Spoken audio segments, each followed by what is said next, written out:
George Bolet stands in a direct line of descent from such keyboard giants of the past as Joseph Hoffmann, Joseph Levin, Leopold Godowsky, and Rachmaninoff himself, all pianists of the old grand school of the beginning of this century, and each linked in some way with the Curtis Institute of Philadelphia, of which Hoffmann was the director when, as a boy, George Bolet arrived to study there.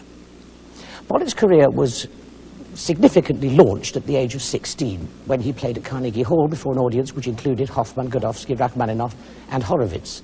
And since then, he's traveled extensively, enjoying an international career which has seen him performing with most of the major orchestras throughout the world. In the next few months alone, he'll be playing in the Far East, in America, Canada, and London, not to mention a project to record most of the major piano works of Liszt over the next few years. But no matter how rigorous his performing schedule, he's always found time to teach and to pass on the fruits of a lifetime spent with music. 6 pianists will be taking part in the masterclasses, all of them concert pianists in their own right, and all representing various traditions of piano playing. 2 come from Britain, 2 from America, 1 from Germany, and 1 from Brazil. Ira Levin comes from Chicago, where he began his piano studies at the age of 10. He's one of the younger generation of Curtis students and has already studied for a time with George Bolet. In 1980, he won the 2nd National Chopin competition in Miami and subsequently represented the United States in the International Warsaw competition. He's also appeared with orchestras in Chicago, Philadelphia, Miami, and Caracas, and has given recitals throughout the United States, including 2 appearances at the Spoleto Festival in 1980 and 1982, and the Brevard Festival in 1980. He's broadcast in Voice of America and Radio Free Europe, and he's here playing part of the exposition of the first movement of the concerto.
All right, good. This is really one of the most difficult passages of the whole concerto to play. All right. I like some of the things that you're doing, but I think some of your accentuations are a little bit exaggerated because you're doing those things at the expense of the main melodic line. You know, it reminds me of the story of the farmer that had a mule for sale, and some city slicker came out to the farm. He had just bought a new farm and needed a mule.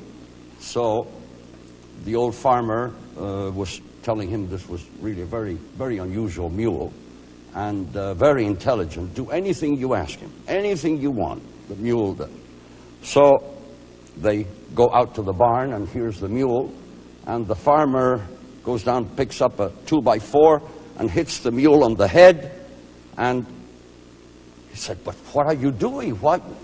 You say he's so intelligent, he does everything you want. Why do you hit him on the head like that?" He said, "Yes, but you got to get his attention first." Well, you know, it isn't necessary to hit the listener over the head with something like that to get his attention. You can do it in a much more subtle way. Play that whole passage again.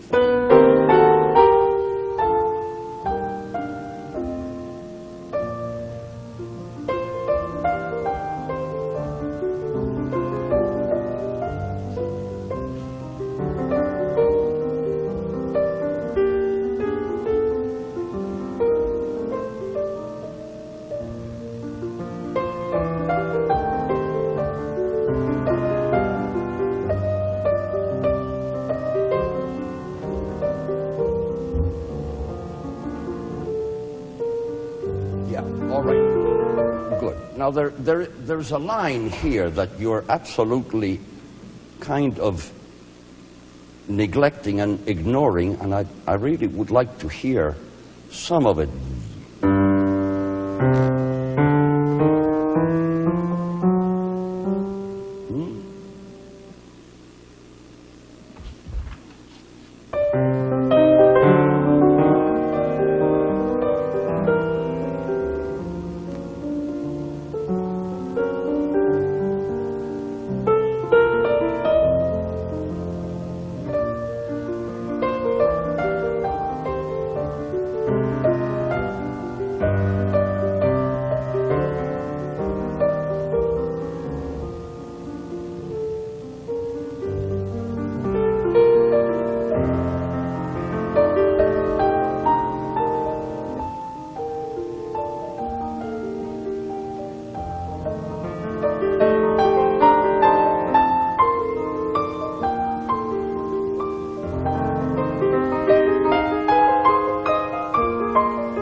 There's another line that you can do. Yeah, that's right. That's right.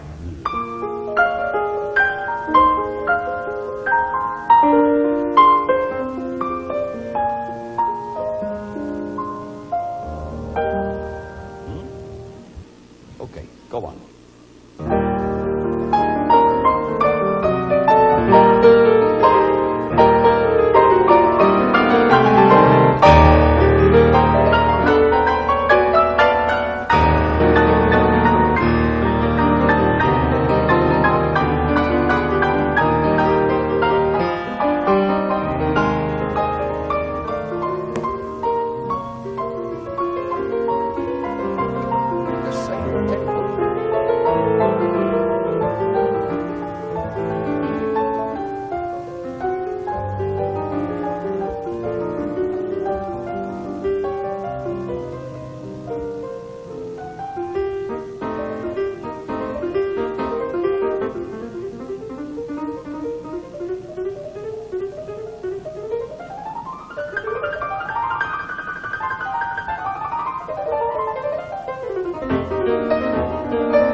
I can tell you from a practical point of view, you're playing this at really quite a good clip.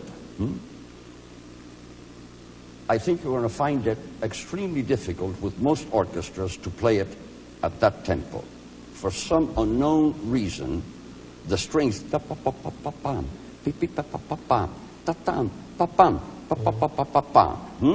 find it extremely difficult to do at a really fast tempo, the tempo that you played it. And you're going to find that there are many times when you're just going to have to be able to play it more slowly. And the worst is trying to play them at that tempo and pianissimo, because they always want to play too loud. Jorge Bolet's Masterclass will continue in a moment. We return to Jorge Bolet's Masterclass. That is the hardest thing for any orchestra to do, is a real pianissimo. It's so difficult and so marvelously satisfying, you know. Musically, it's so thrilling. And of course, the hardest thing to tell a conductor is that the orchestra is too loud. And that you're going to have to find 1,000 different ways of conveying that message without actually saying the words. All right, now play me. And you know, this can get awfully notey because there's so many. So don't worry too much. All those inner chromatics.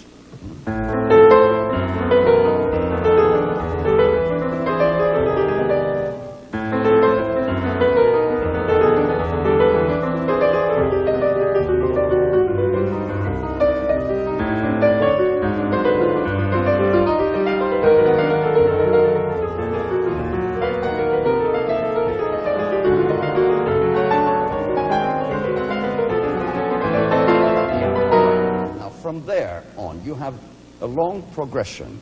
So start a little bit with them.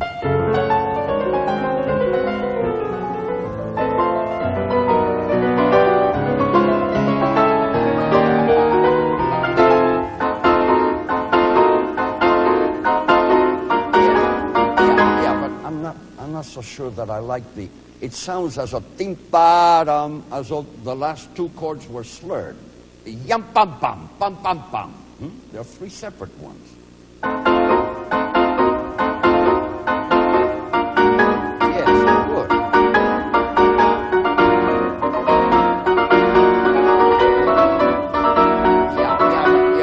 Yeah, but that has to be terribly, terribly rhythmical, and you have to play absolutely in time. Could you play that with me? Yeah.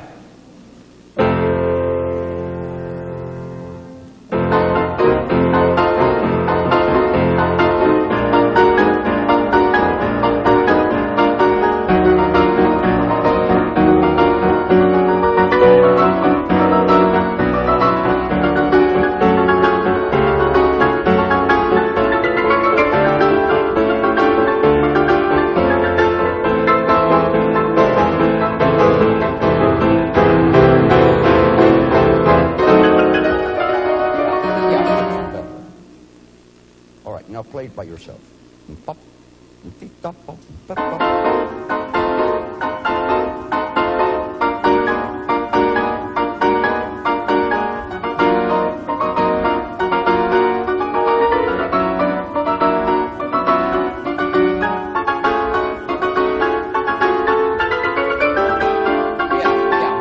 But in those ascending, that's it. Many problems of interpretation in this movement are concentrated in the cadenza, which subsides after the climax into a passage in which the piano accompanies solo instruments of the orchestra.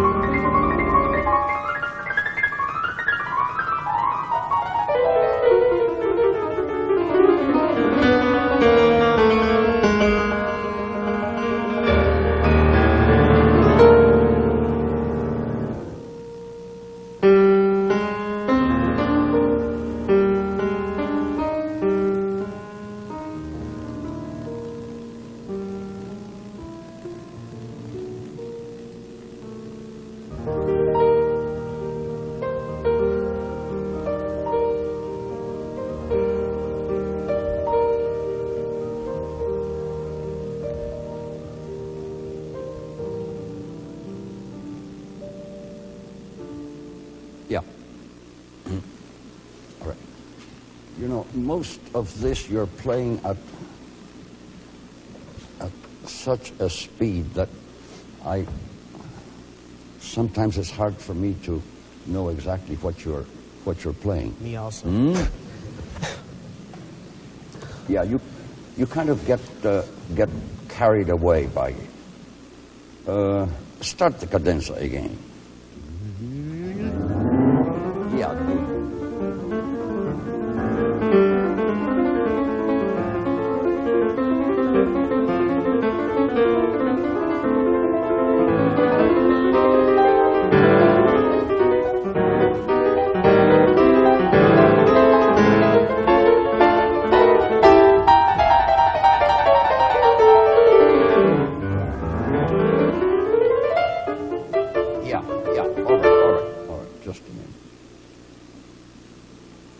You're playing an F sharp here.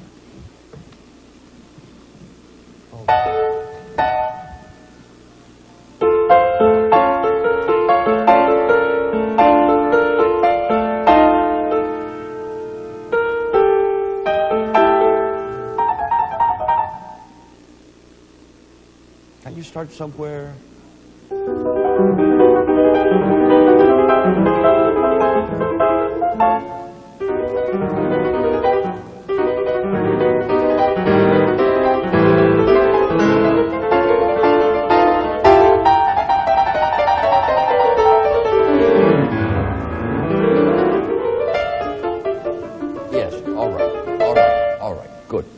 Do what Rachmaninoff used to do, make a big crescendo on that up. But if you're going to do that, then what you have to do is finish what you're doing and then take enough time so that you can stand pa-pa-pee-pee, pa-pam, pa-pam. In other words,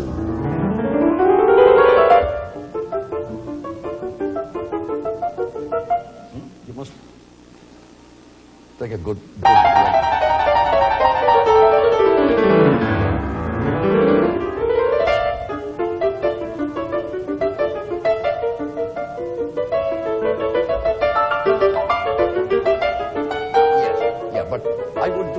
I would play that much, much lighter, much more scherzando. Good, good.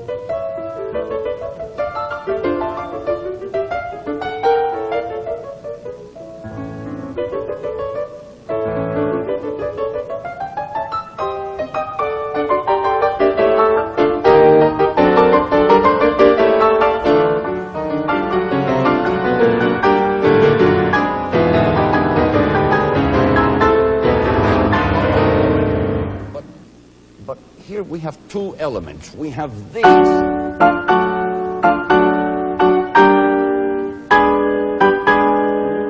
And I feel now that you're giving much more importance to the.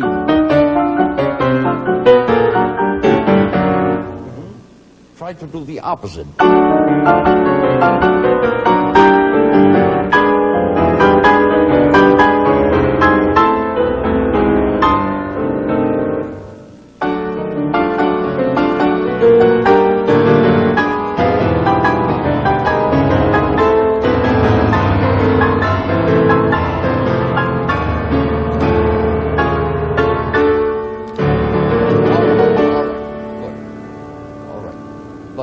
Now you're making the change the Rachmaninoff made,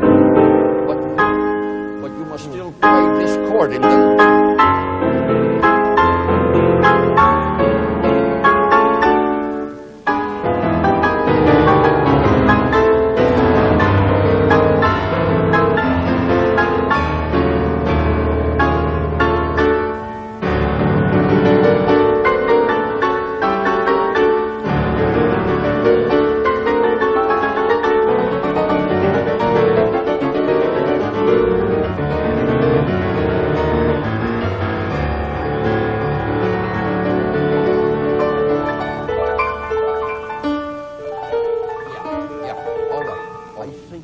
That is a little bit on the, how shall I say, it's a little too agitato. You have had an awful lot of fireworks, and here we have kind of a lyric, a poetic interlude. Jorge Bolet's Masterclass. We return to Jorge Bolet's Masterclass. In other words, allow the flute and the oboe and the clarinet and the horn really.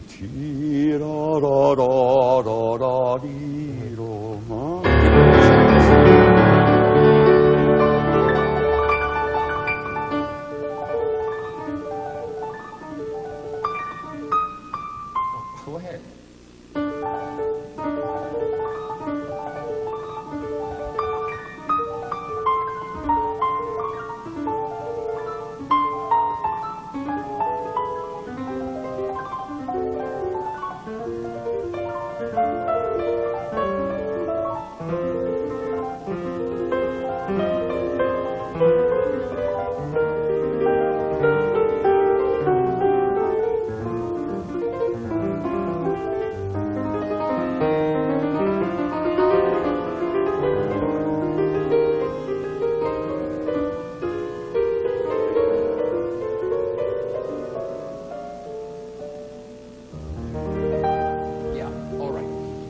Basically, that's fine, but I think you're taking a little bit too much time for the resolution. See if you...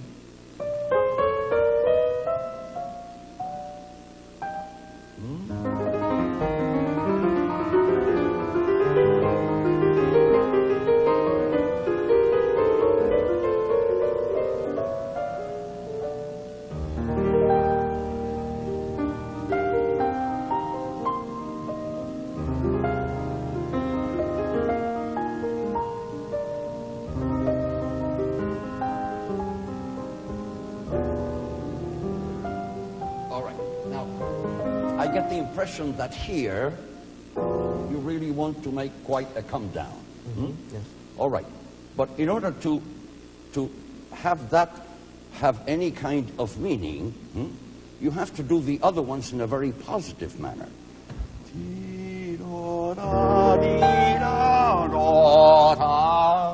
Really drive it up to the resolution so that you can do the reverse and make the negative accent on the other one. Play from there.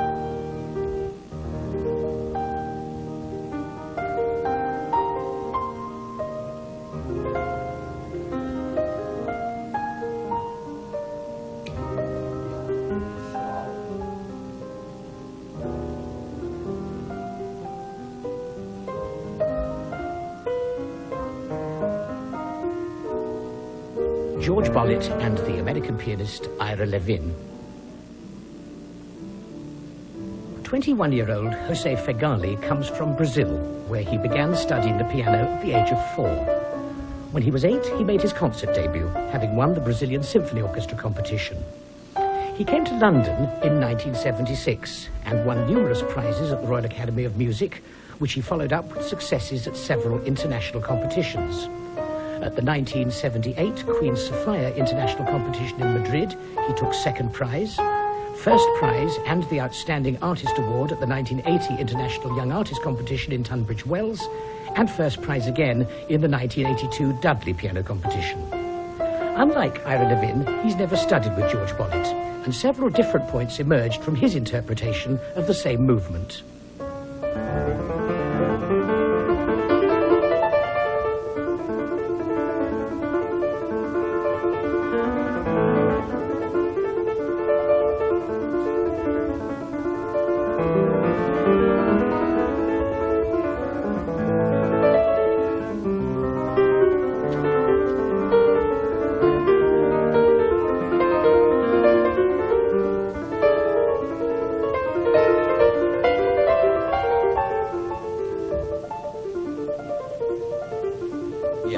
I know, you can't do that, play with an orchestra, what you just did. Take a little more time. You have to continue absolutely the same tempo. All right, go ahead.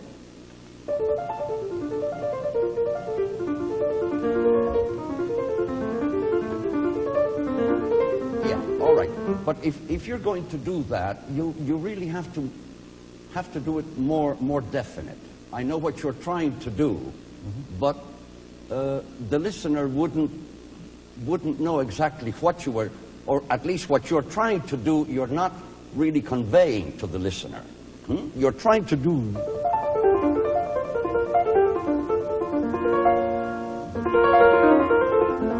If you do a little more, and if you do this, kind of really detached and secco, dry, then really do that real wet, use pedal. Play there.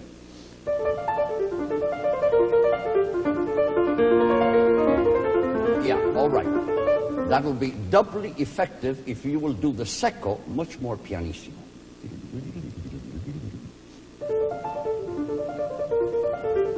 Yeah, all right. See if you can do it even more detached. Good. Good.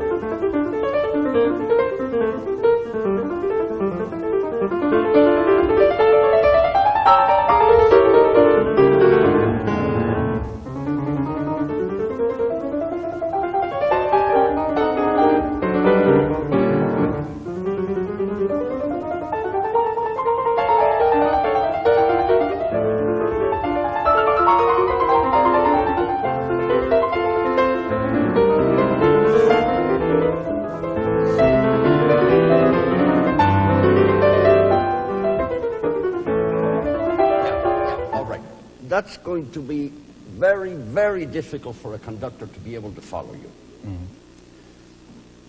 I recall Rachmaninoff solving that problem by doing this, really quite firm, a real yum, bum, bum, really accented. And that really tells the conductor exactly where you are.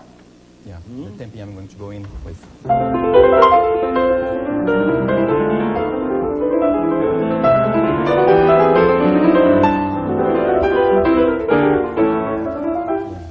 No, there isn't any conductor.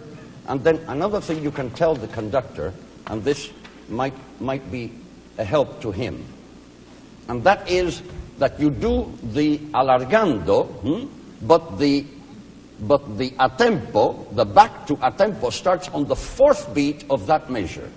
Right. In other words, yes.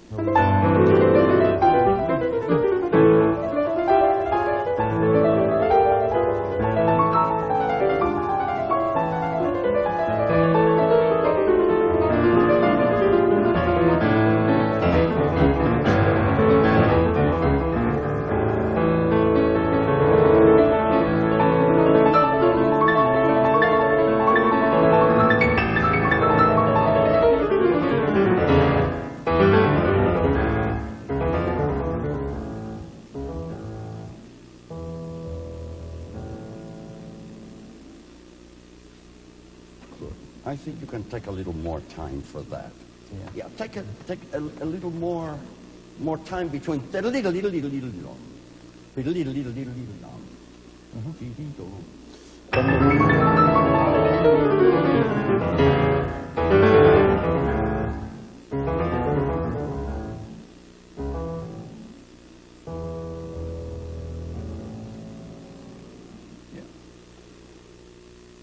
Jorge Bolet's Masterclass will continue. We return to Jorge Bolet's Masterclass. Yes. Mr. Bolet, does this mean we've got to ignore the più vivo marking and the più mosso marking and the al tempo marking, which you say starts a beat before it's actually marked? That's right. There are any number of instances where Rachmaninoff wrote something in one way, and with the practice of performance, he realized that it was the way he originally conceived it just didn't work that way. Didn't work. And I think this is one of those cases, because there is no doubt that Rachmaninoff played this all exactly in one tempo. Much of this masterclass centered around the problem of putting this particular interpretation together with an orchestra, mainly from the point of view of frequent tempo changes.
You know, I notice that when you're playing solo, alone, you're playing at a certain tempo.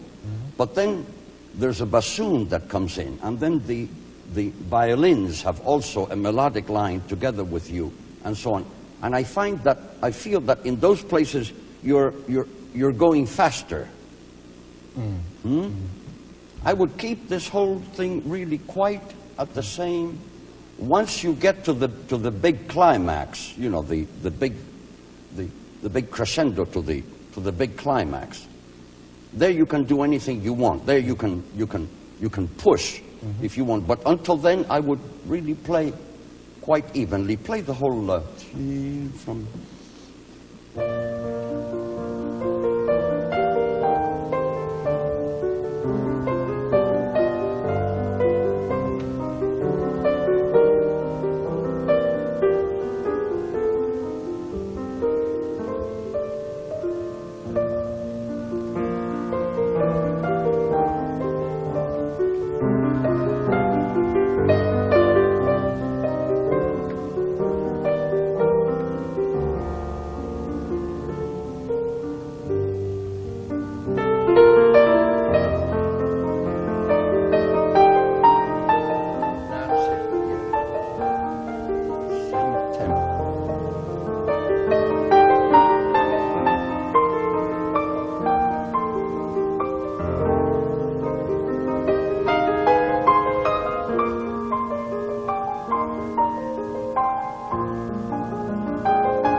you know, you're playing. It sounds fine because you're playing alone. But when you're playing this with an orchestra, you really have to maintain a tempo. You mean from this, from the bits of the climax and the new? Here you can do a.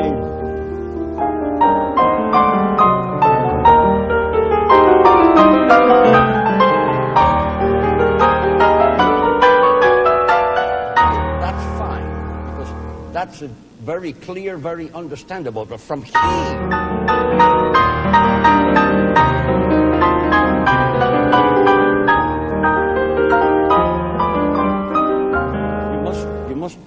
Really do anything you want with dynamics. Go up, come down, shape the phrases, but keep the tempo even.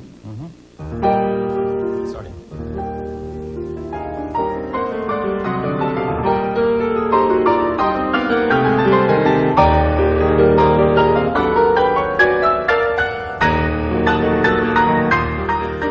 The question of tempo emerged once again later in the movement, but this time in the cadenza, when the piano is no longer limited by the constraints of keeping together with the orchestra.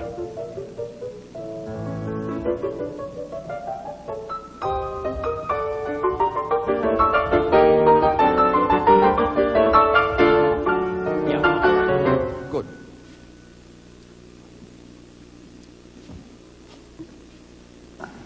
I can respect your point of view. Personally, I like it a little bit more steady, rhythmically.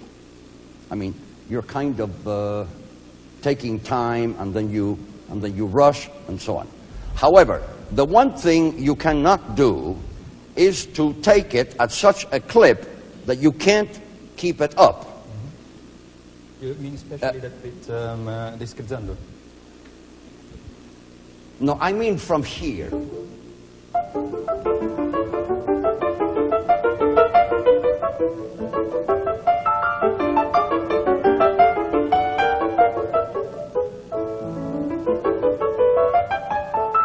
Especially from here.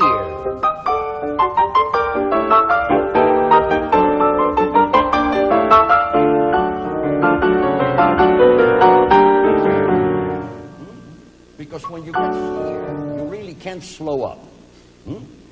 Because the impression you're giving, things are getting complicated, he can't go quite that fast, he has to slow up. Yeah.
Okay, I won't argue with that.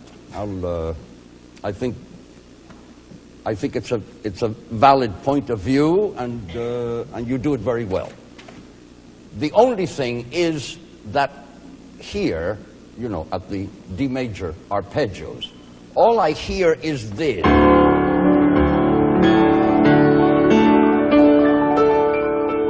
I don't hear it.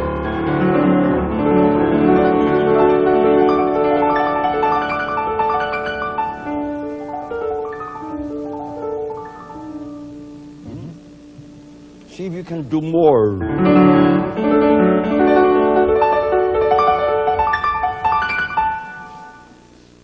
Jorge Bolet's Masterclass will continue in a moment. Bolet's Masterclass.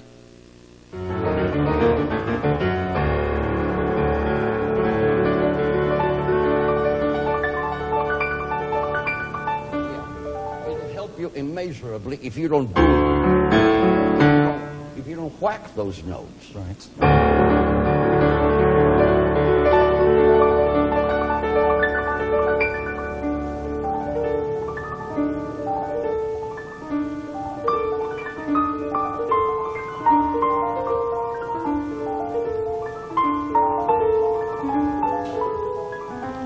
One of George Bolet's characteristics as a teacher is his insistence that the student must develop his own interpretation of a work. In order to do this, however, the student must, of course, know what he's trying to convey and why.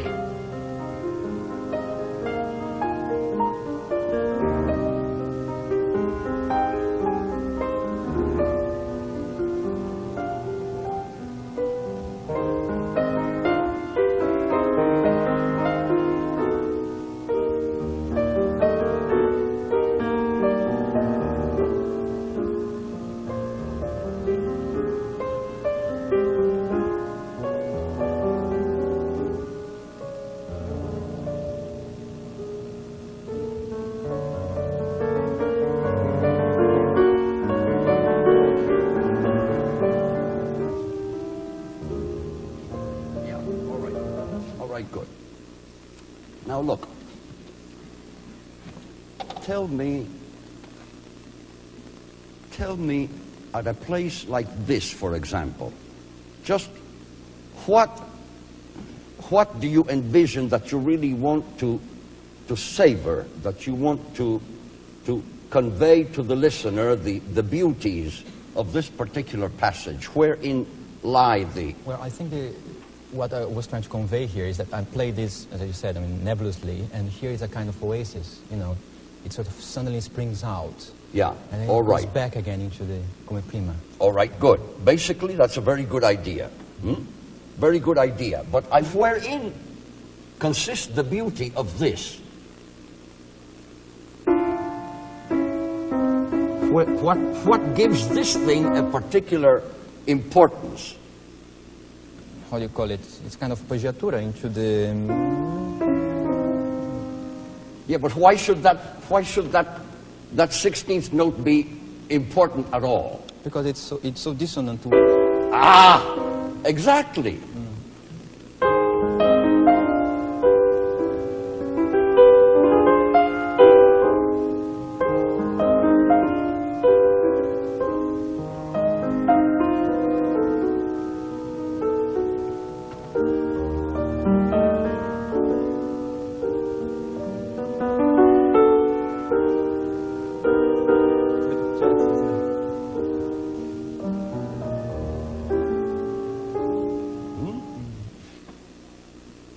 All right. Now that you know what's involved, let's see how you play it.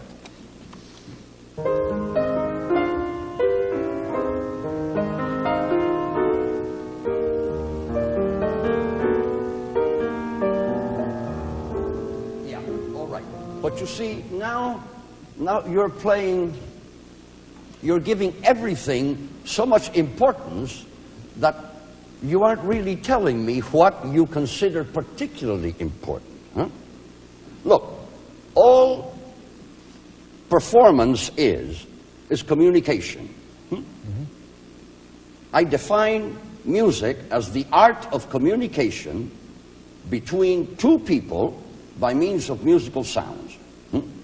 So whatever you're doing at the keyboard, you're telling them in musical terms, in musical sounds, exactly what you're thinking or what the composer thought.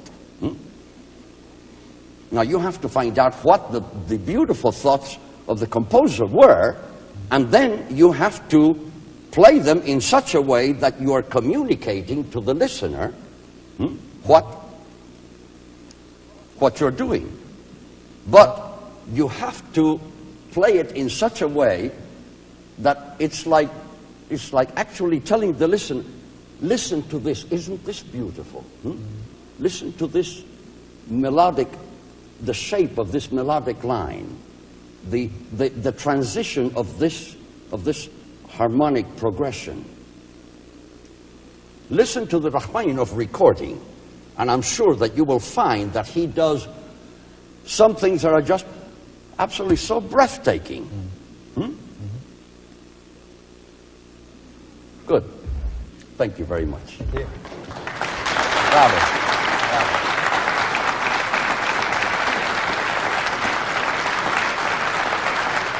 Hello, and welcome to the second of this series of 3 masterclasses given by the Cuban pianist Jorge Bolet. All the classes are concerned with a single work, the massive third piano concerto by Sergei Rachmaninoff. It's perhaps one of the most taxing works in the entire piano repertoire, as much from the point of view of the pianist's stamina as his technique and musicianship. In the first masterclass, Jorge Bolet worked with the American pianist Ira Levin and a young Brazilian pianist, Jose Feghali, on the first movement.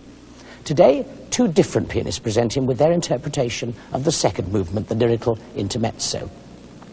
The British pianist Philip Smith received the majority of his piano tuition at the Royal Academy of Music in London. He entered at the age of 11, became a full-time student 5 years later, winning several prizes and fellowships, and in addition to radio and television broadcasts, he's given recitals and concert performances at several international festivals. Philip became known to television audiences in Britain when he was a semi-finalist and prize winner in the 1978 Leeds International Piano Competition. Here he is, playing the first section of the slow movement.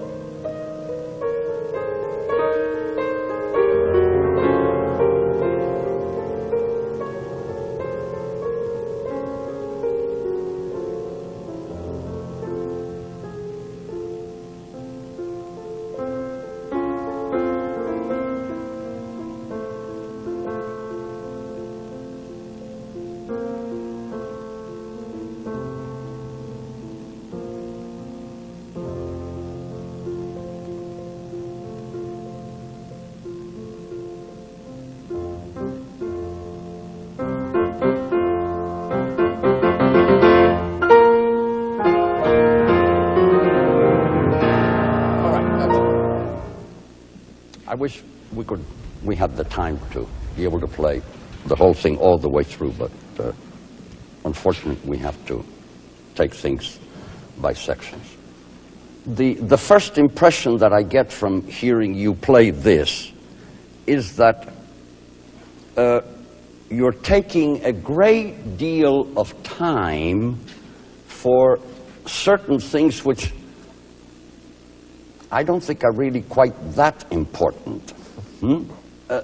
As I mentioned at the first session, you know, we're communicating, we're talking to the listener, and we're trying to show the listener and have the listener be aware of all those very beautiful things which exist in the music. If we take time for anything, be careful that the pace of the music does not disintegrate to the extent that, you know, everything kind of seems to stop. We must always have, even when we make the biggest alargando, we must always have that sense of forward movement. The great Tabuteau, Marcel Tabuteau, who was solo oboe of the Philadelphia Orchestra for a great many years. I was very privileged in working under him for 4 years. And one of his favorite expressions is, music must travel. Always keep that in mind. Jorge Bolet's Masterclass will continue in a... Your introduction, and naturally this has to be played freely, and hopefully the orchestra won't be playing too slowly so that you can, you know, really push.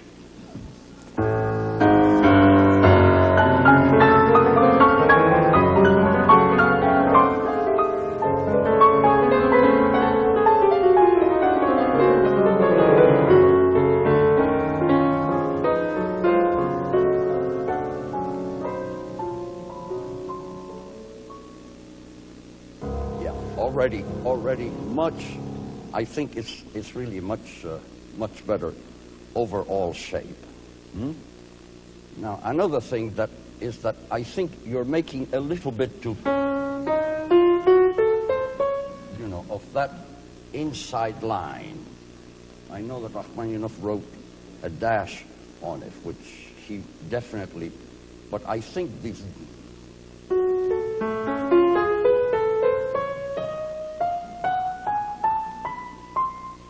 that is really such a beautiful line. I don't think you should throw it away. See if you can do both. Huh? Give us.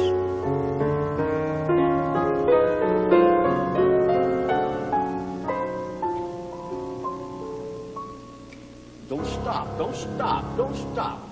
Ya da da da. Huh?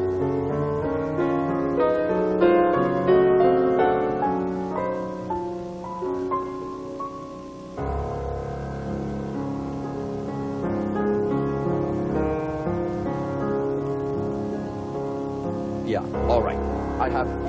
I have heard it played that way many times. But really, you know, what does that thing mean? Da da dee da da bee ba ba ba ba ba ba. It's just two bars. You're creating a mood for what's coming. Hmm? See, if you like the idea of just play that very simply, very quietly, very evenly. Don't do anything. You know, there is a great art in doing nothing. Hmm? Literally. I must tell you, for years and years, I wanted to play the Chopin F minor ballade. Hmm? But the one thing about that ballade that just absolutely floored me was the introduction. What do you do in the introduction? I tried this, I tried that. I tried everything I could possibly think of to make that introduction, shall I say, meaningful. And then one day, I was just thinking about it, and I said, of course, very simple solution. One word, nothing. Don't do anything. Just play the notes as simply as you can, and don't try to make anything out of it. And then when the main melodic line comes, all of a sudden the piece kind of seems to start sprouting to life. Try those two bars and don't do anything.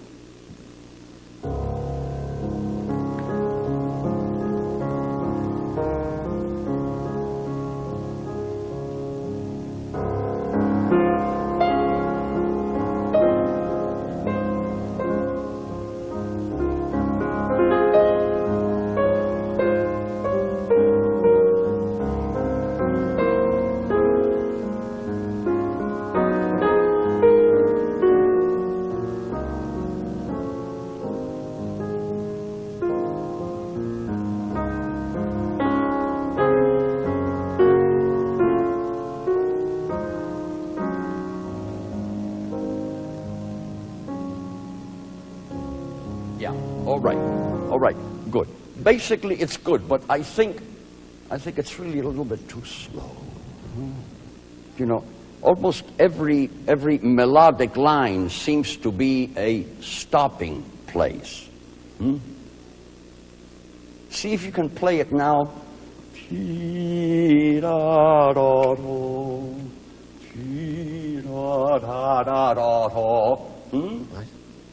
Even some of the triplets, compress some of the triplets. Yeah, that you can play faster also. Don't dawdle over it.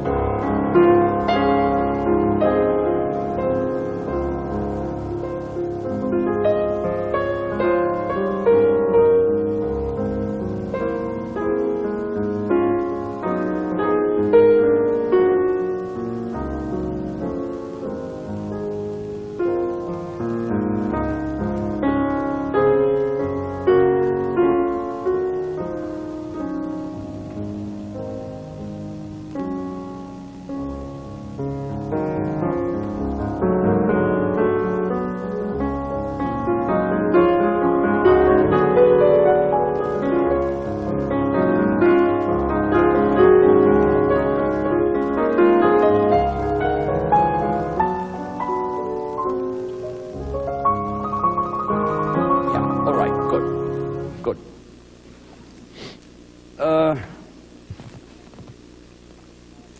There are many devices that we have at our disposal in romantic music, especially ultra-romantic music like this.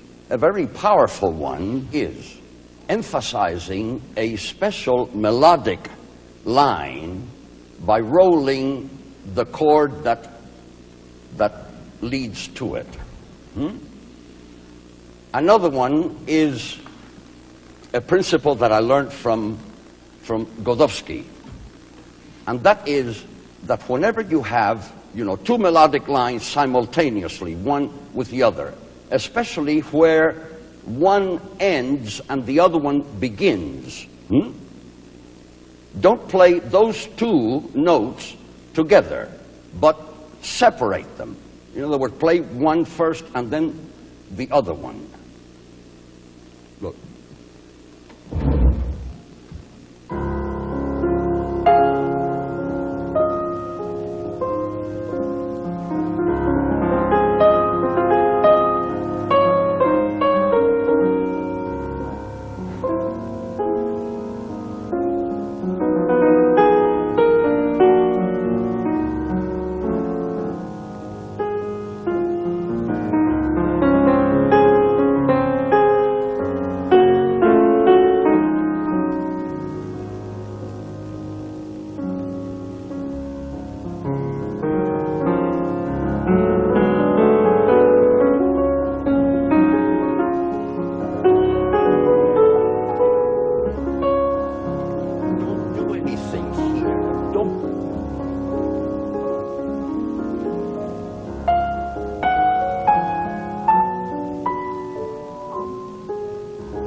All right, play that again. I don't expect you to play it. I don't really like to play for my students, because eventually they're going to imitate me and do exactly what I do. I don't want you to do exactly what I do, but I just want you to kind of realize the principles involved and then do it in your way. Jorge Bolet's Masterclass will continue in a... From the... A number of special problems of interpretation in the second movement are encountered in the powerful middle section, a point at which the music builds up to one of Rachmaninoff's typical big tunes.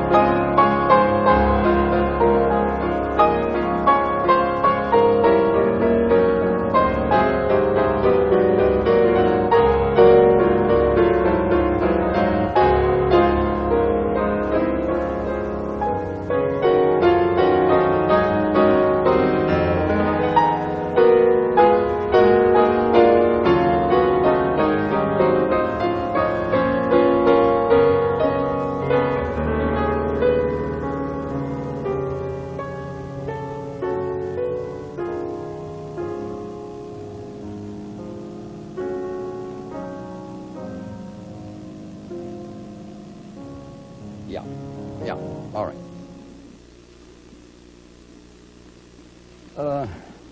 This is one of those spots in the literature that can get awfully noisy, if you know what I mean. Bah, bah, bah, bah, bah, chord after chord after chord after chord.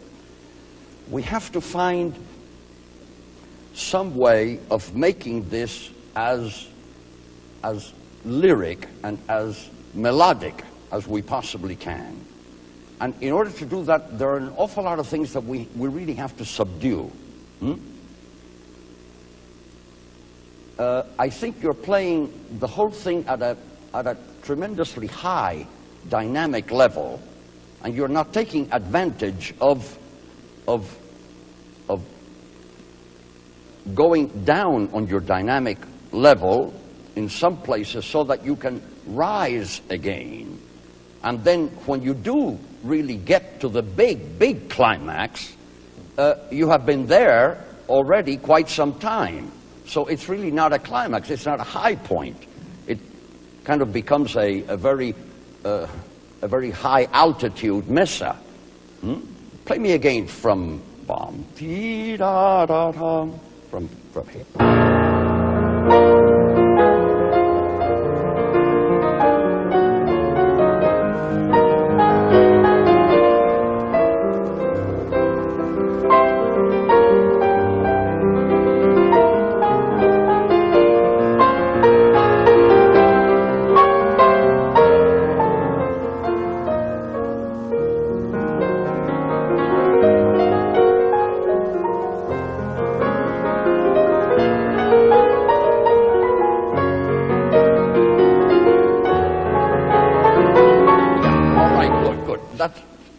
That's infinitely better. Hmm?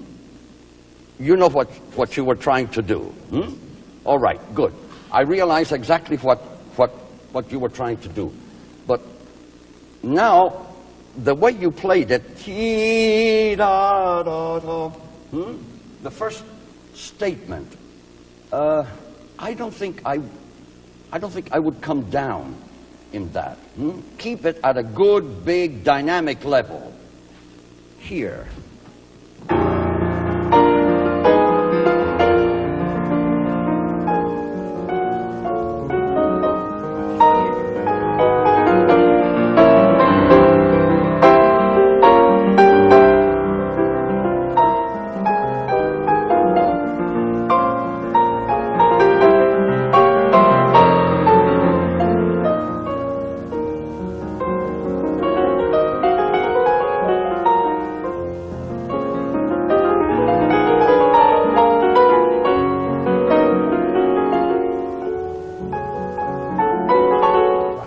Used to do that, and it was absolutely breathtaking.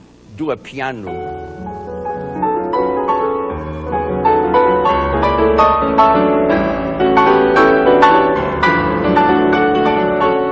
Because that's your first high point, huh? So the whole thing has to really work up to that. All right, play it again.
That's really, you have no idea how much better that is. Hmm?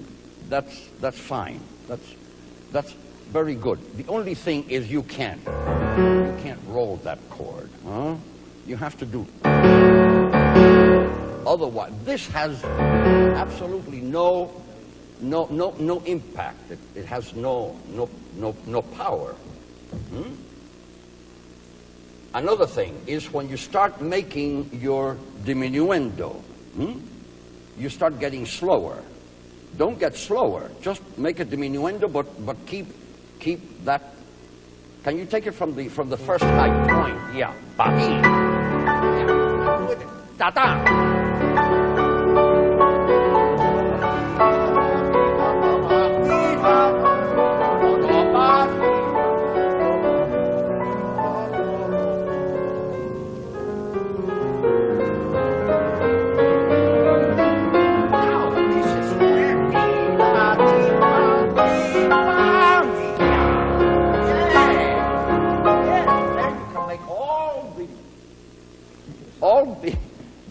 The big alargando that you want, huh? Really very exciting. Play from here.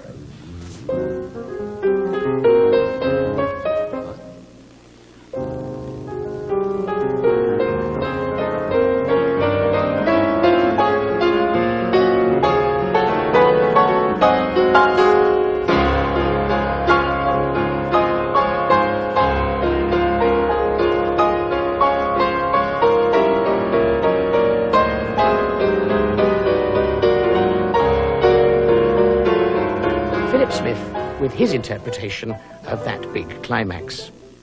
Jorge Bolet's Masterclass will continue. We return to Jorge Bolet's Masterclass. The other pianist taking part in this class is the American Marc-Antionio Barone. He's only 20, and to date he's won a number of local, national and international competitions. He received his earliest musical training from his mother, and at the age of 10 began to study at the Curtis Institute. He's already performed with many orchestras in the United States, including the Philadelphia, the Baltimore Symphony and the St. Louis Symphony, and he made his South American debut in Venezuela in 1980. Since then, he has also been a member of the staff at the Bryn Mawr Conservatory of Music in Pennsylvania.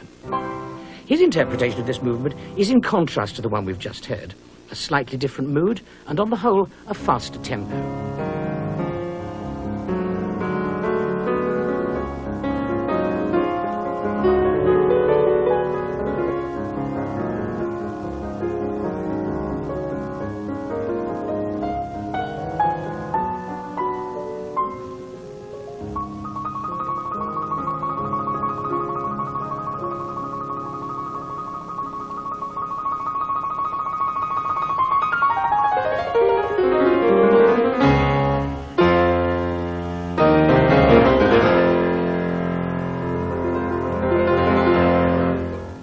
That's very good. But when you do ti ta ta ta ta, I wouldn't wait quite so long. It sounds as though, almost as though you're not quite sure of what's coming. All right. After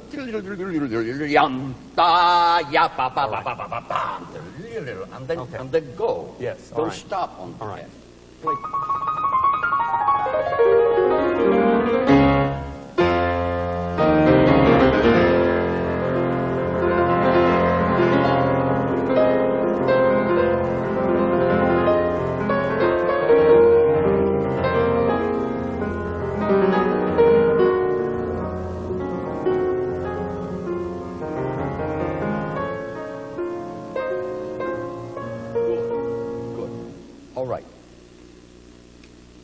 There are some things that we do, and if we're going to do them, we have to do them in a very definite way, so that there is no mistaking what we're trying to do and what we're trying to make the listener be aware of. And this is one place.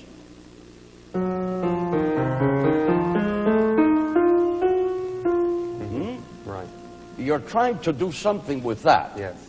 Right? Yes. That's the impression you gave me. Right. Yes, but you aren't doing it in a very convincing way. I see. If you're going to do it, fine. I do it also. I really played that very, very big. Because I think it's a beautiful line. All right, so now play it like the beautiful line it is, and let us really enjoy it as much as you do.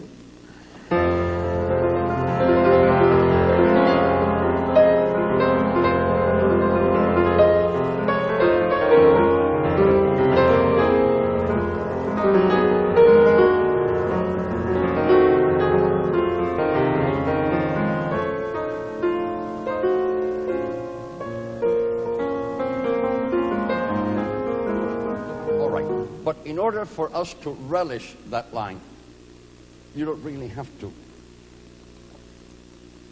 stop. All right. See if you can sing it. You have.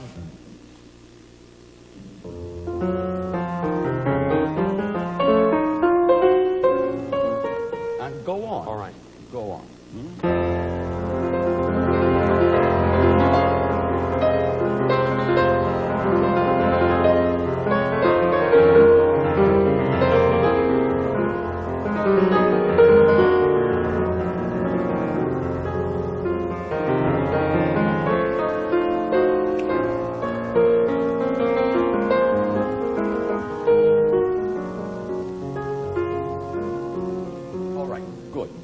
I get the impression that you want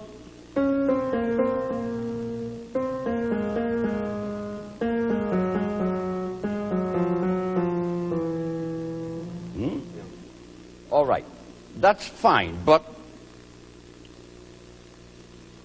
there is so much else going on. I mean, you have the... Huh?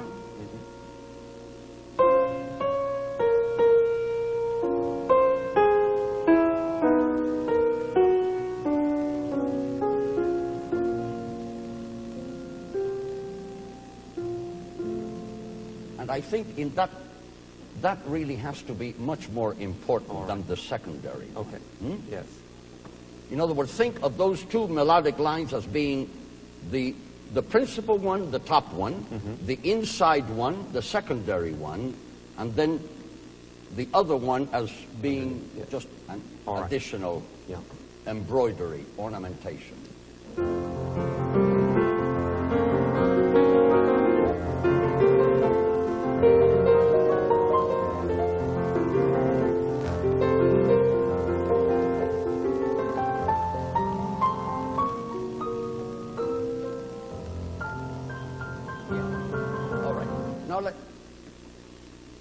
You know, I hear an awful lot of notes.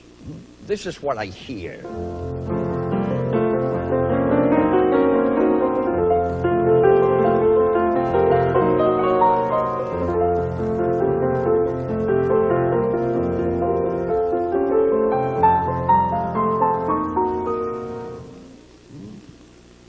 And it's really...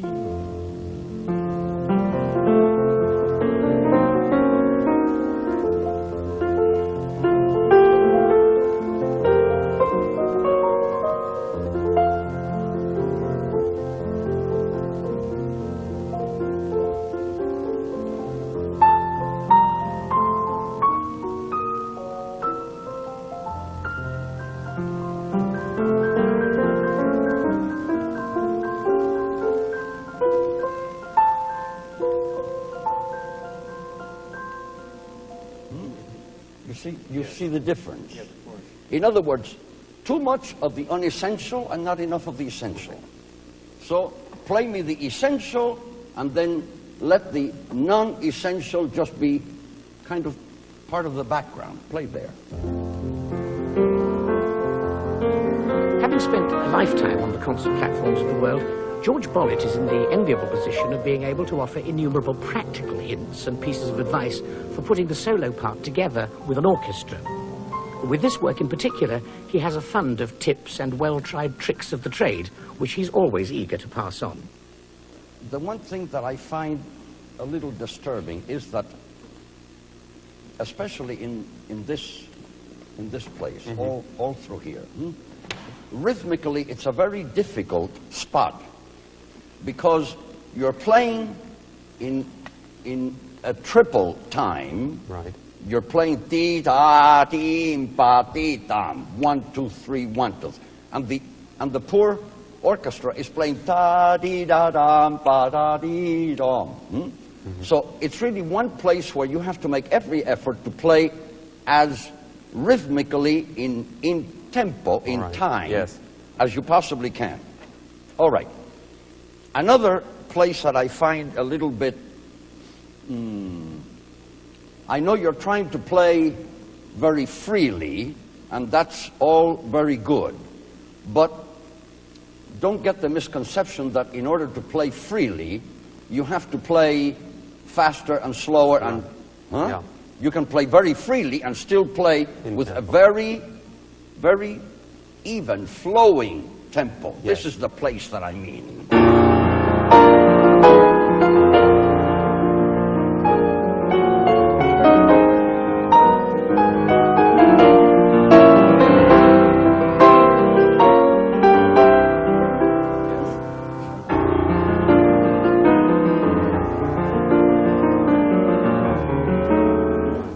All that can be, now.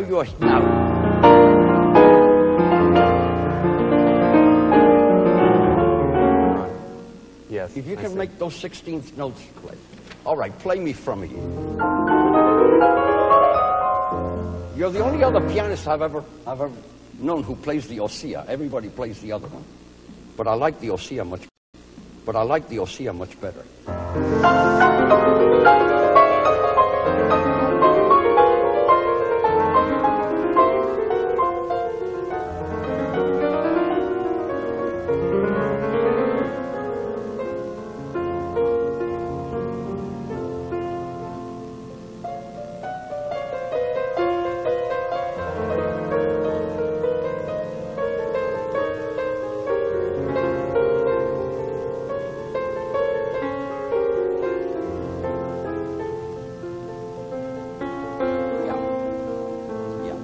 didn't tell Philip this, but I'll tell you. And he's listening. I heard Rachmaninoff play this passage so marvelously. And these 16th notes he really compressed.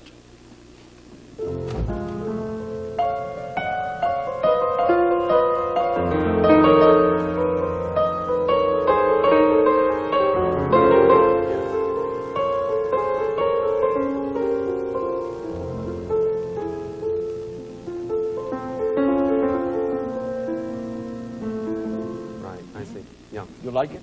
Yes. Yeah. Don't worry too much about that because, you know, the whole orchestra has... Right. Okay. All right, play there.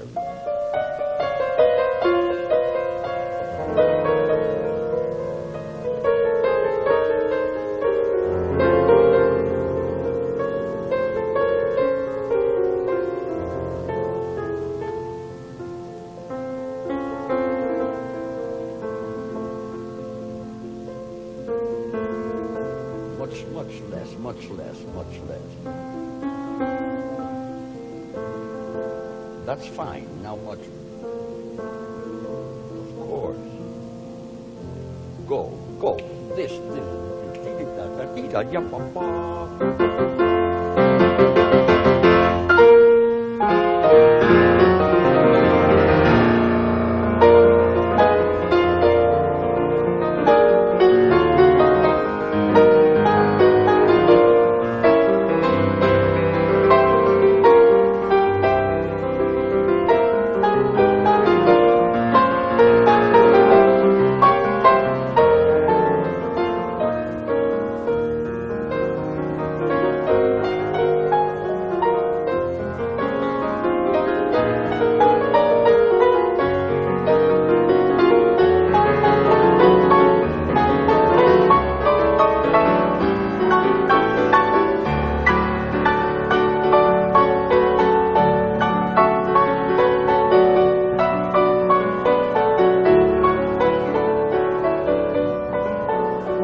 Get to the big climax, try not to get too involved in doing this. Huh? All right. If you can really do that all in.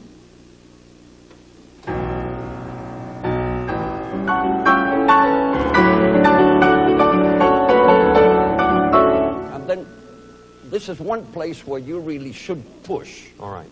Don't really take so much time, because in the big climax, this is just a small climax, huh? Right. A temporary one. Yes. But then the big one is where you can really take the time. But I wouldn't spread the triplet. Dee da dee da dee da ba ba ba dee da ba ba. Right. Okay.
That's all right. That's very good. There is one thing here, and that is... that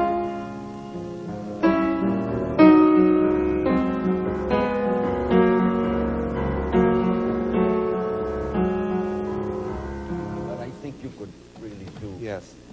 Do a little something more with. Right. Play from the big clap.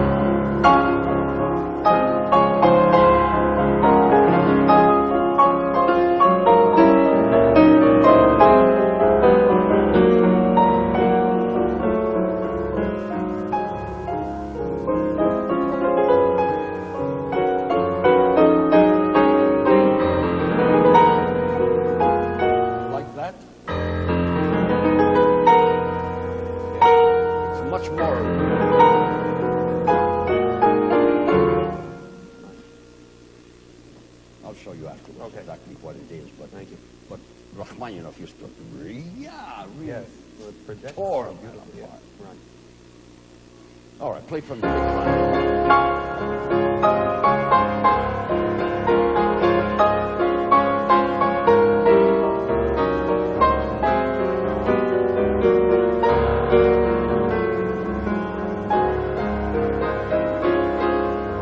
One of the distinguishing features of this movement is the variety of emotions through which the music travels. And at this point, the mood changes to a lighter vein, more playful in character, and posing subsequently different problems for the soloist.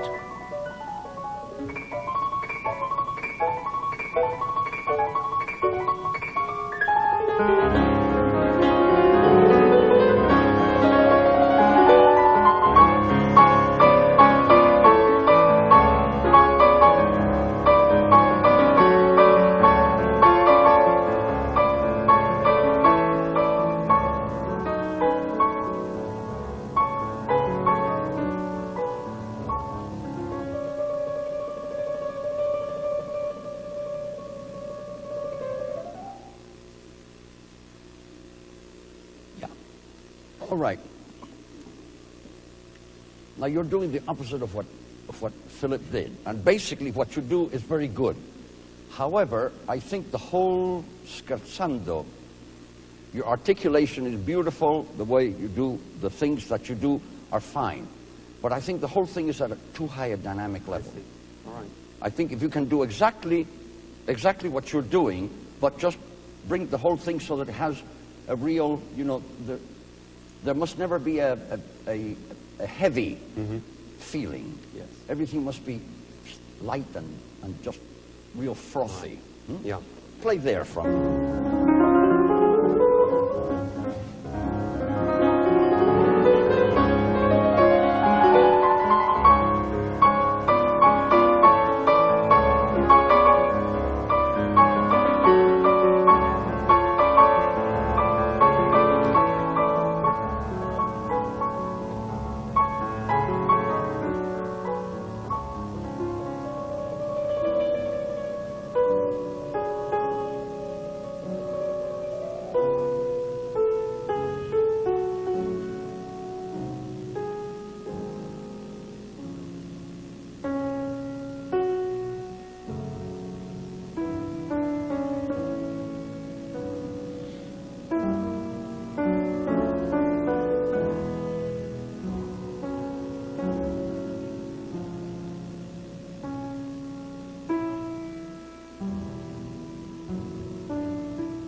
It's good.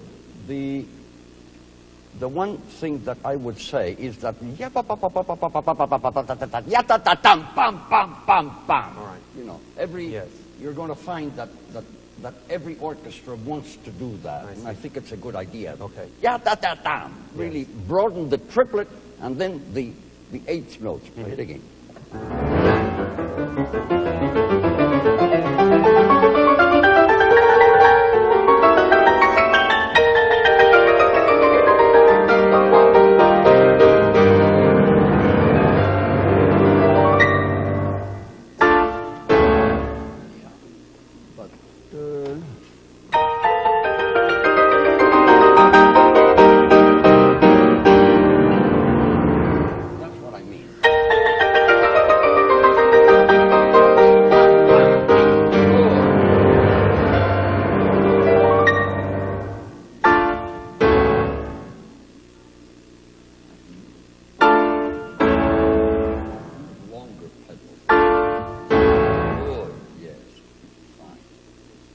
matter of fact, I add a note to this thing, you know. I see.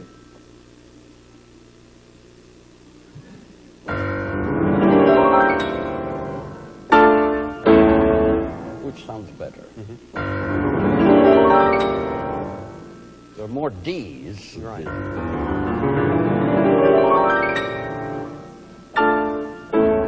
Okay. Good. Bravo. Thank you. Beautiful. Thank you.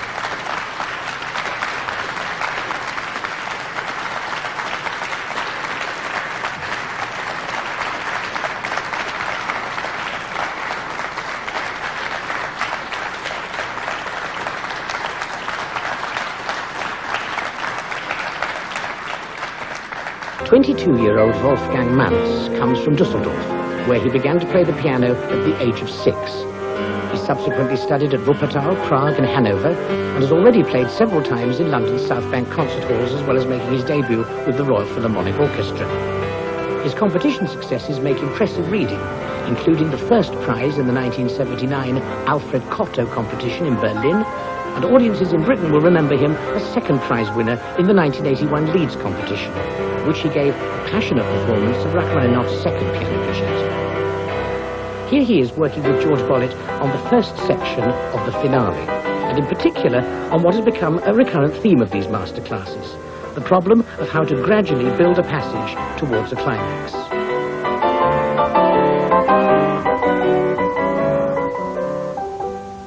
Yeah. This has to be one of those really absolutely devilish, fiendish passages. You know, it's a series of progressions. I wouldn't do quite so much build-up the first one, and then you come down. And then the second one, maybe you can do a little bit more. Then it has...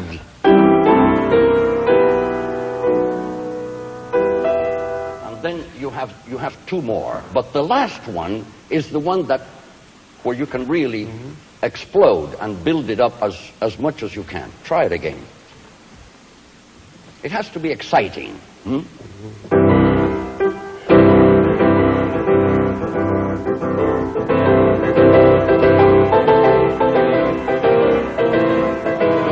get carried away.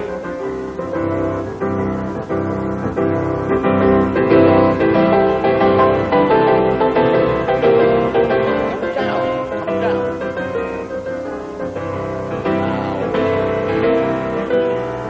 Now start. No, don't get lyrical. The same, the rhythmic pattern has to continue. You can't alter it. Come down.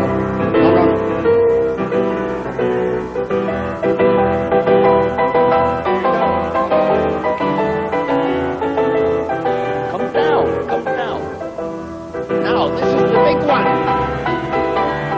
No. Ta-da-dam, ta-da-dam, pa. No, you can't do that. Ta-da-dam, ta-da-dam, pa-pa-dam. You can build it up as much as you want, but rhythmically it has to follow the same pattern. Come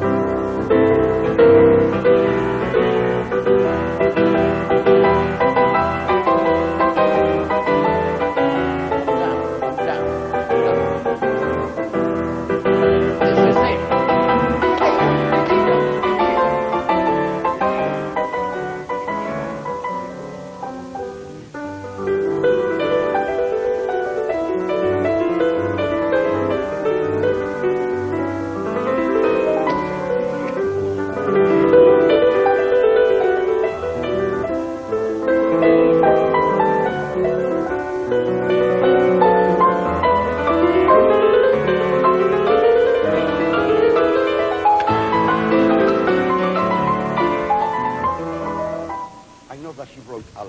But you really have to play practically that in tempo. Otherwise, it just won't go ti-ti-ba-pam-bom-bo-dom. Play that passage, that whole section again.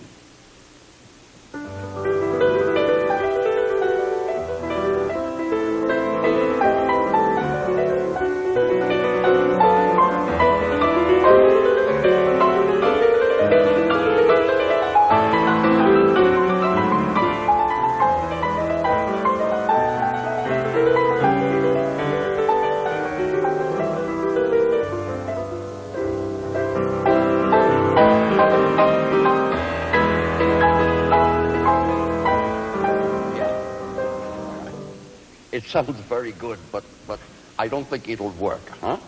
It's fine. You made a kind of a slight rallentando to the C major. But then do, dee, da, dee, da, dee, da, dee, da, da, da. Just go on. Keep the same tempo. You can't play that so much more slowly.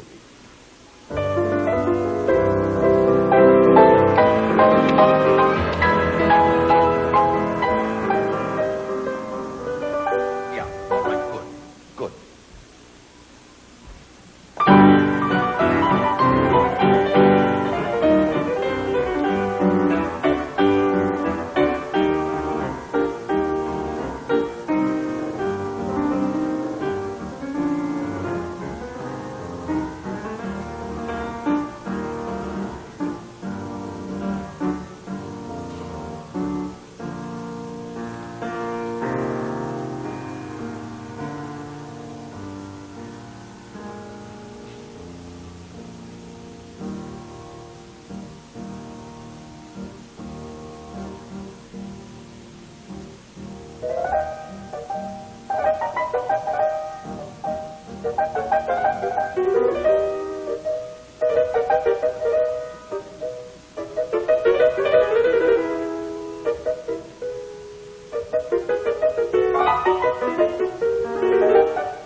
Sounds good. I rather like the way you do it. However, I think that whatever you're doing with dynamics, I think if you would exaggerate it more, it would really be much more effective. In other words, don't be afraid to do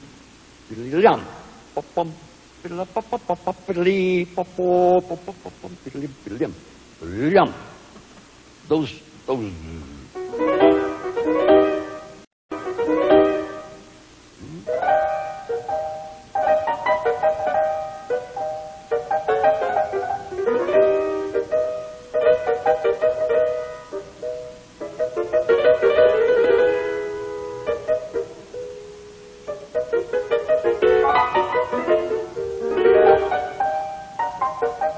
good.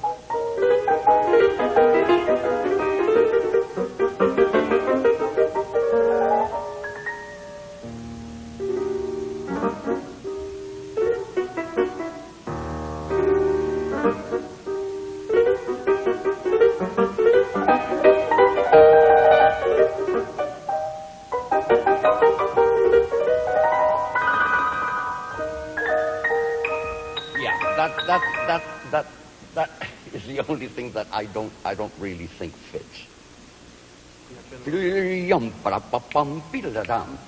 To go on, I don't see why you have.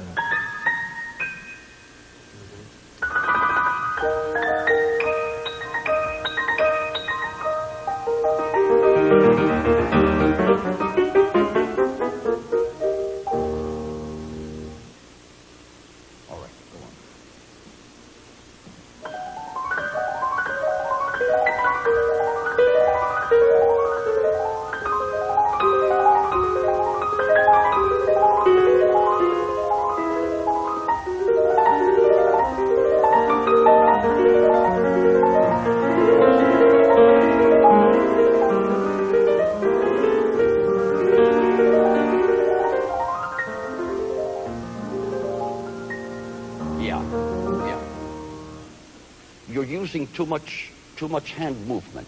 See if you can play it with absolutely no movement. Don't think of articulation at all. Just play from the knuckles down. No, it reminds me of Hoffman said that when he was playing the Schumann fantasies for Anton Rubinstein when he was studying with him. At the beginning of the third movement, in very large letters, Rubinstein wrote, "Your hands are moving." And that's exactly what you have to do with this. Just don't move anything. I notice that you're making all kinds of circular things with your elbow. Just that's it. That's it. Put your hands on the keys and good. That's another typical piece of advice which is characteristic of George Bolet's teaching throughout these classes. Tips which are always mixed with a good deal of enthusiasm and encouragement. Here he is with Wolfgang Manz in the last section of the movement towards the work's conclusion. Okay, good. That's all. This is all very fine, very good. All right, play me from here. But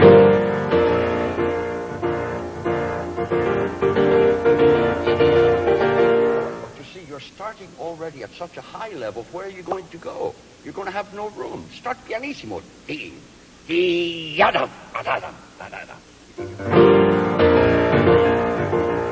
from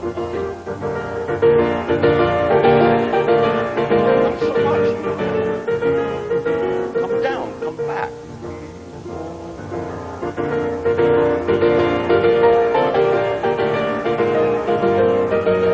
Now.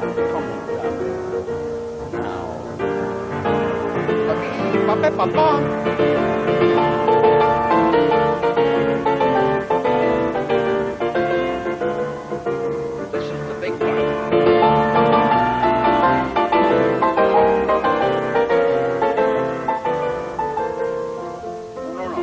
No rallentando. You have to go on.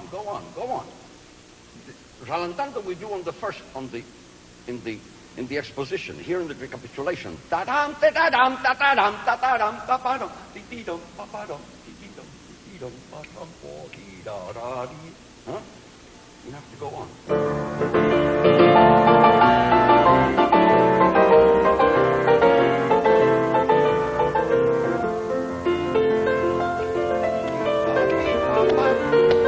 Go! You also.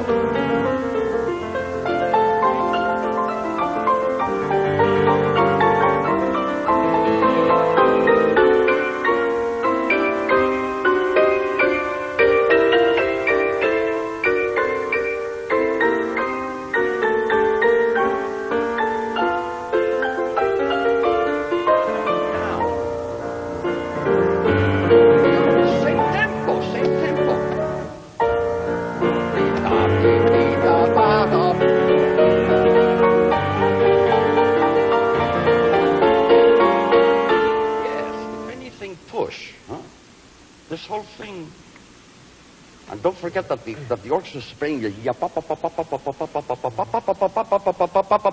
which they have to keep. So you have to play absolutely evenly. Play that più mosso, and really go.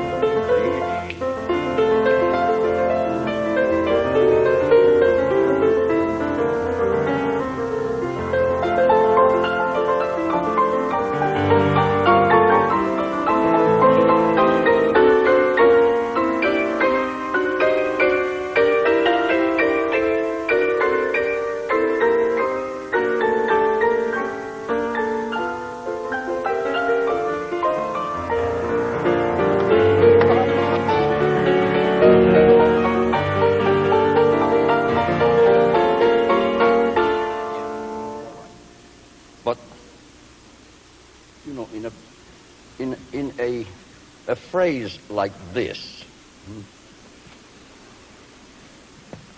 Look what the orchestra has. And then don't try to do it all in one. You can do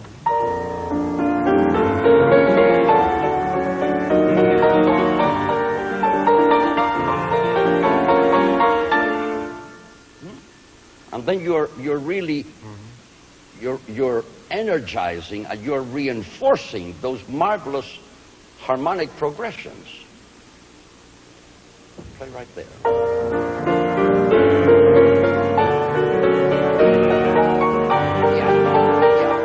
Yeah, but now you're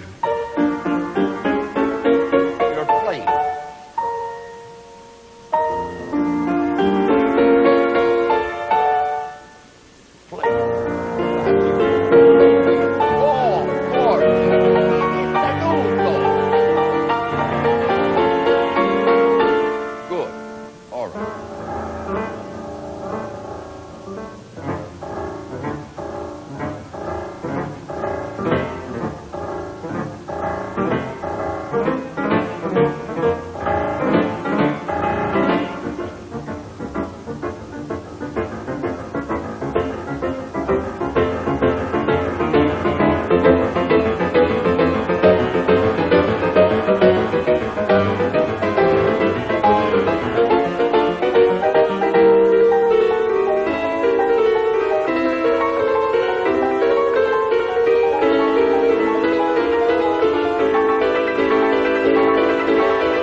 Because when you get to those triplets, you're going much faster.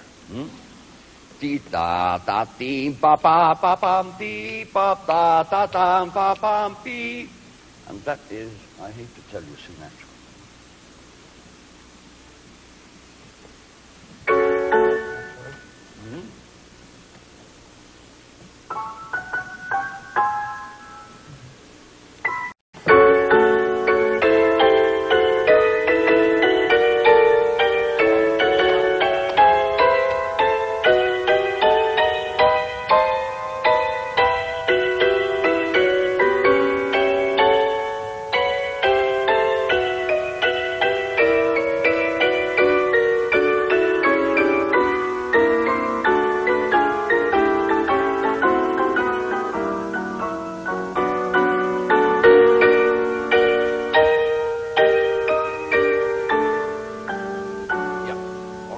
You're going to find that there's a poco a poco accelerando, huh?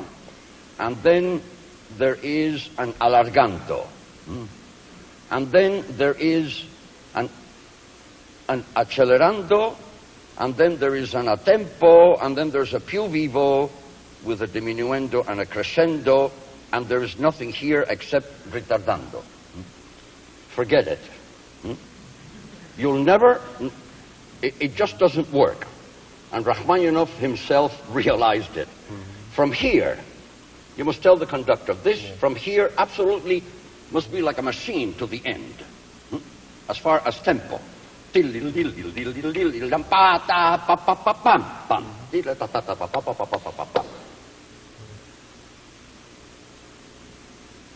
So, play me. Yeah.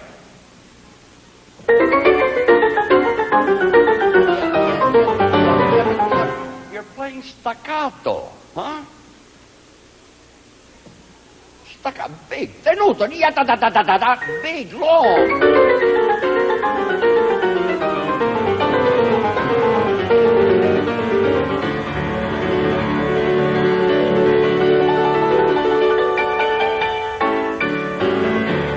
Yeah, all right. But from here on, you can keep the pedal. Hope and pray that you play all the right notes. Because if you do mess it up, naturally you have to clean it up with the pedal.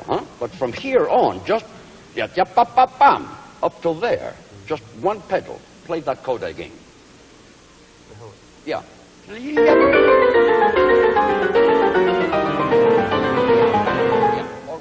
Now, when I meant that you were playing too staccato, perhaps you were just playing a little too dry, but you don't have to play quite that wet. Hmm? Yeah.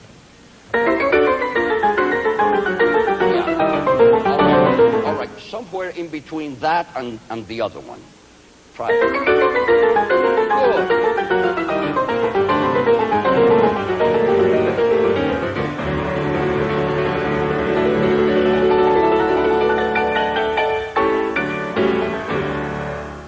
Yam paradam, yam paradam.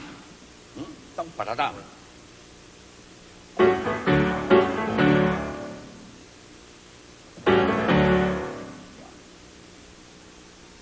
Good, bravo. Good boy.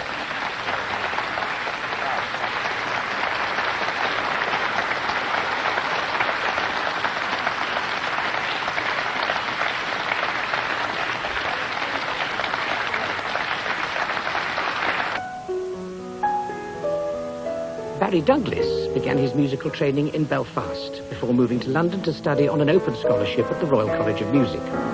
His first successes in competitions were, amongst others, the first British Liszt competition in 1978 and later the Hastings competition in 1980. Since then, he's gained many international awards at competitions in Italy, America and Spain. He's broadcast extensively on radio and television, and in 1978 he was the subject of a BBC documentary called Rhapsody in Belfast. One of Britain's national daily newspapers described him as among the most phenomenally gifted of all young pianists, and went on to say, few young pianist careers will be watched more closely. Here he is with his interpretation of the same movement.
Yeah. All right. That's good. The only thing I'm not so keen about is your transition here. You seem to, I don't know, it sounds just a little bit too agonizing. Yeah. It's just a logical build-up from where you are here.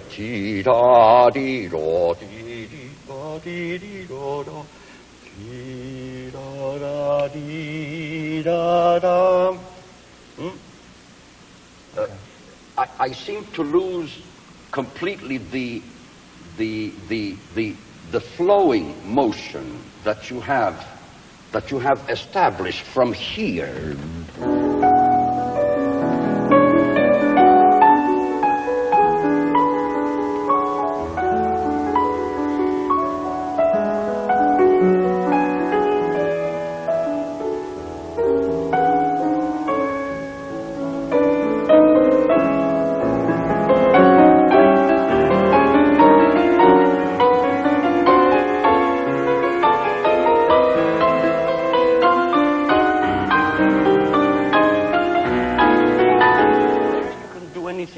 You can broaden, but you have been so kind of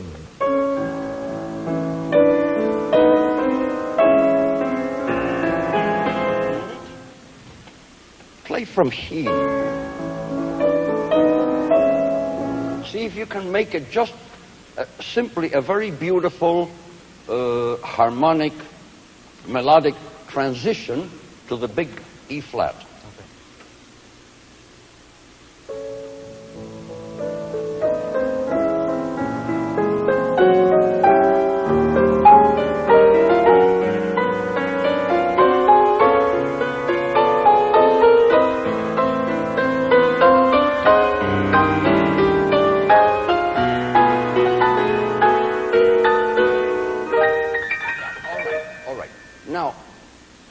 I find is that I don't get this.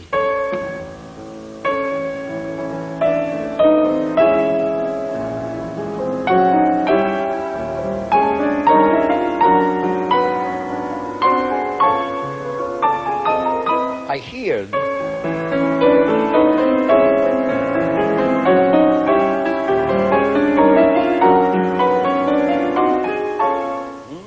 notes and not a really melodic progression.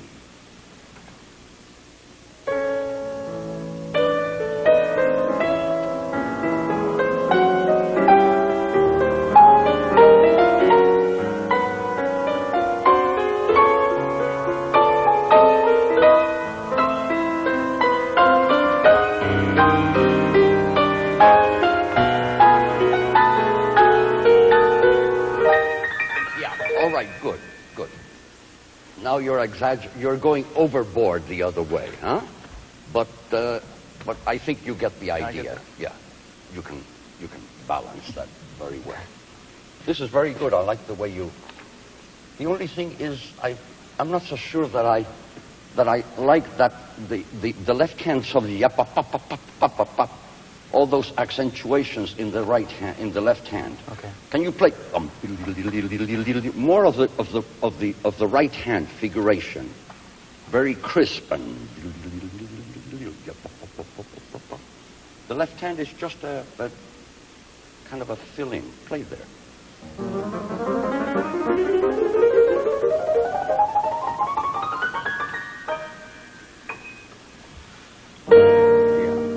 Tried it going just a little. That's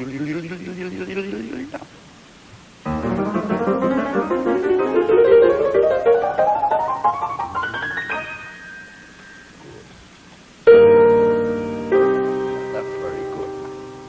That's very good. I like the way you play those chords, huh? And take plenty of time. All right, let's go on.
That's all very, very good.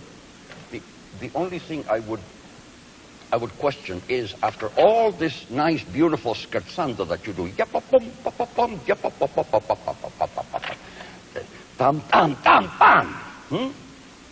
you really can't, you can't keep that down. It's too vigorous.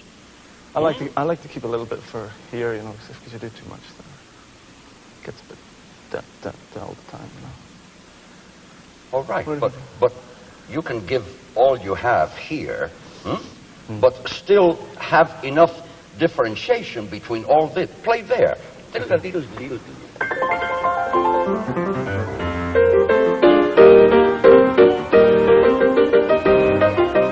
All right, good. That's fine. If you'll only use a little more pedal. Dum bum bum bee ya pa pa pa pa pa pam.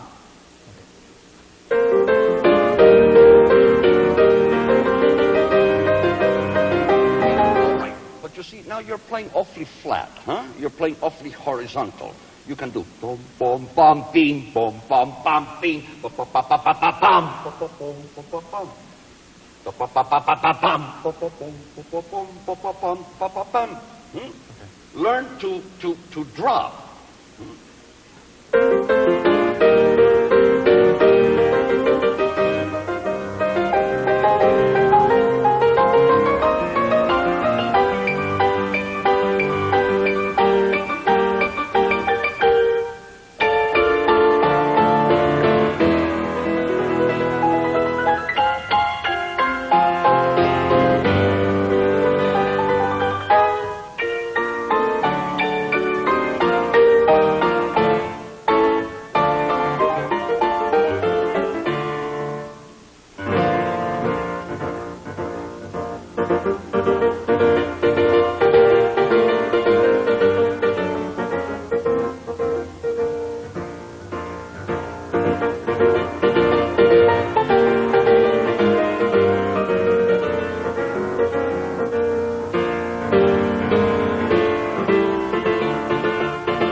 you really want something big. Yeah, yeah.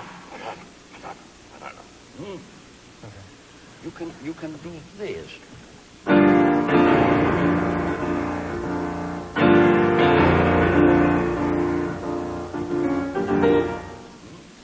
And there again, you know, you're getting up to a certain level, but you're not coming down.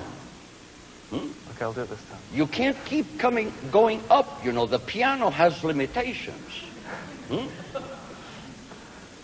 Yadam, badadam, badadam,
again, there I wouldn't do what I suggested earlier.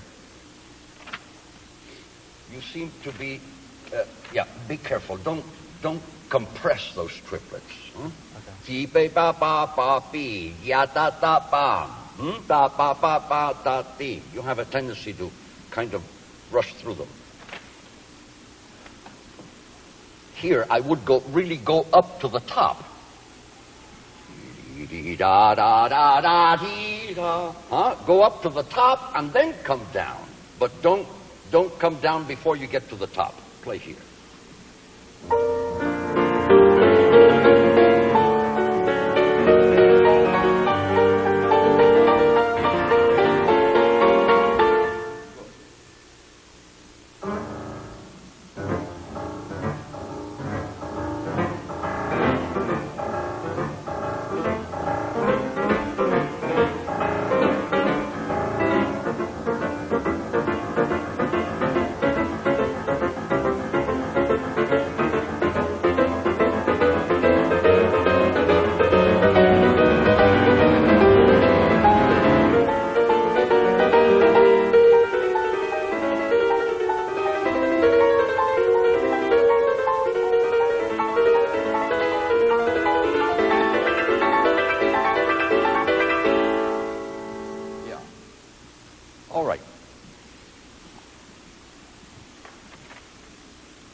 That's very good. It's very good. It's very exciting. But somehow or other, I am missing pa-pum, pa-pum, pa-pum, beeping, pa-pum, pa-pum. I think I'm hearing a little more of the ta-tum, pa-pum, pa-pum, pa-pum, and it's pa-pum, pa-pum, pa-pum, pa-pum. Play from that progression.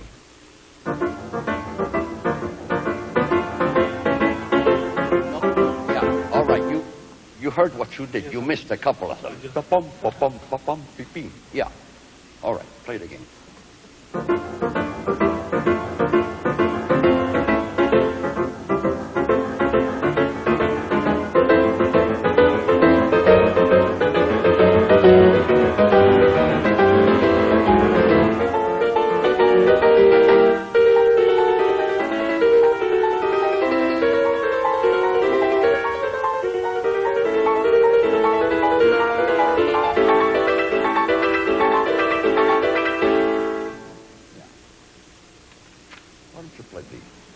That chord also with that. Yeah, that's really much better. All right, go on.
you know, I'm missing the chords here.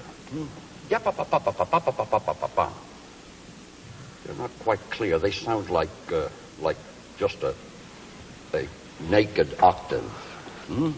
Play that again and play those chords. Yeah, pa pa pa pa pa pa pa pa.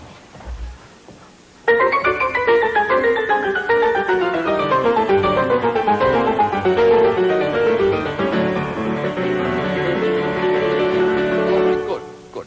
That's fine. But from here, whatever you do, just put the pedal down as though you had glue on it and don't release it until you get up there. Huh?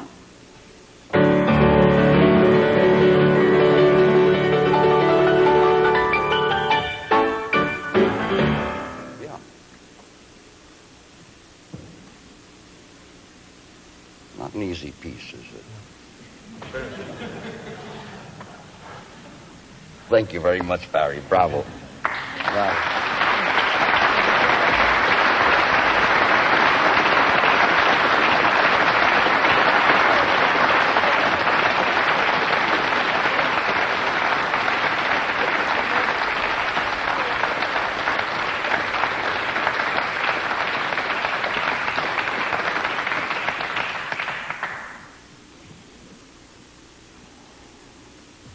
Before we bring this to a close, I would like to say a few words to you 6 wonderful people that have played for us. I must say, all of you played this work extraordinarily well. You, I am very happy to say, all seem to have an affinity for this style of music, which is a prime requirement for a really first-class performance. One thing I would like to tell you, and this is something which I tell all my students, is that you and I have chosen the world's most insane profession. By this I mean that what we strive for is perfection. And perfection, unfortunately, is for mankind unattainable.